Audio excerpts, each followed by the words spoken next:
It's said that Muhammad is a descendant of Abraham through the lineage of Ishmael. Now, I cannot find in the Quran or any of the hadiths Abraham begot Ishmael, begot, I can't find any of that in the Quran that shows direct lineage to Muhammad, and I can't find anywhere where Muhammad has said that. Yet, you hear it. There is obviously a claim to it. I mean, the Dome of the Rock is right there on the mount where supposedly Abraham's tomb is. But I'm willing to give them the benefit of the doubt. Now, why is that? Why would I give them the benefit of the doubt? I give them the benefit of the doubt because of how they say it's connected. They say it's through the tribe of Nebajoth. Okay, that his ancestors go back to the tribe of Nebajoth. Well, that has a lot of implications as to what the Bible says. See, I believe that there's a lot of things that have been hidden about Ishmael's descendants, that I believe his descendants will make a curtain call in the end times against the Jews and the Christians. I mean, why do the Muslims hate the Jews and the Christians so much? What's the problem, man? Possibly this is the problem right here. That let's just for a moment say that Muhammad is from the tribe of Nebajoth, that his ancestors go back there. Well, we know that Bashemoth is the sister of Nebajoth in the Bible. You see, Isaac had Esau, and Ishmael had Bashemoth, and they got married at Genesis 36:3, 2 through 4, I think. So Esau marries Bashemoth, sister of Nebajoth, at Genesis 36:3. Now, what do we know about Ishmael? Oh boy, Moses just really laid a huge clue on us. Back at Genesis 25:18, when he tells us, Ishmael died in the sight of his people, among his people in his lands, from Egypt all the way around to Assyria, northeast of the Jordan.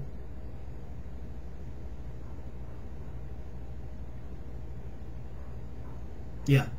So, but what else does it tell us?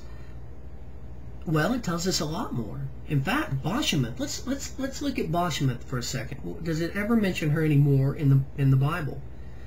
Wow, it sure does. If you go to Genesis 26:34, it says that Bashemoth. Remember, Bashemoth's the daughter of Ishmael. In Genesis 26:34, it says Bashemoth is the daughter of Elon the Hittite. Wow. That's kind of disrespectful. Maybe it's trying to tell us something, yet it's been hidden. Okay? Now, I showed you how the Bible, there's a lot of places where they do things. Like, remember how I told you Ashtoreth?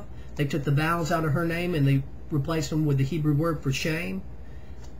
But they do the same right here. Elon the Hittite is Ishmael. Okay? Now, we know he's a Semite. He's the son of Abraham. They call him a Hittite right here. Elon the Hittite. But if we go back to Genesis 36:1, it doesn't just stop there. You go back to Genesis 36:1, before Esau takes marriage to Ishmael's daughter, Bashemoth, it says that Esau takes all his wives from the land of Canaan, that they are daughters of Canaan, that they are Canaanites. So, now, if these call him Bashemoth the Canaanite, well, basically, are you saying that Ishmael is Elon the Hittite, a Canaanite? I know he's a Semite.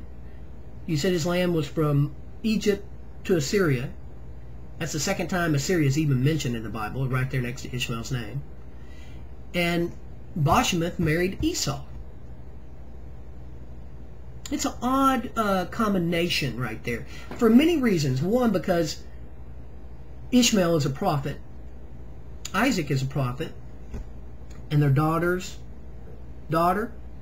and son marry each other. And so that's interesting. It's also interesting from the sense that we know that in the end times, in the Bible it says that we'll have to make a choice between Esau and Jacob. It also is interesting from the standpoint of, if the Muslims try to make a claim to the throne, the principality of Michael, the dominion of Michael, the city of David, the city of peace, that was committed to in 2 Samuel 7:13 by God himself, that his throne will never dissipate. In fact, this was part of the punishment at 1 Kings 11:11, when God said, I reserve this one kingdom, this one horn. I'm keeping that one, and I'm keeping the city of Jerusalem. And I'm going to turn the other 10 kings, not from you, but your descendant, into the hands of your servants. You see, Ishmael, the eldest of the 2 sons, by 3 years, I believe, was made to be the servant of the younger. And Esau lost his birthright. Okay? See, Esau wants that land. Okay? But it's not his. It was given to the younger brother, Jacob. And Ishmael never had a right to claim that he's an Israelite. He predates all that. Okay? So, again, this is a major intersection of note, if it is true. I don't know. You tell me. But if Muhammad's ancestor could go back to the tribe of Nebajoth, okay? Well, Nebajoth is a sister of Bashemuth, okay? And Bashemuth is the daughter of Ishmael and the daughter of Elam the Hittite. And she's a Canaanite. It says so right at Genesis 36:1. And married to Esau. And we know that Esau, in the end, you understand? And then when you read Islam, and you see how we might have a fit?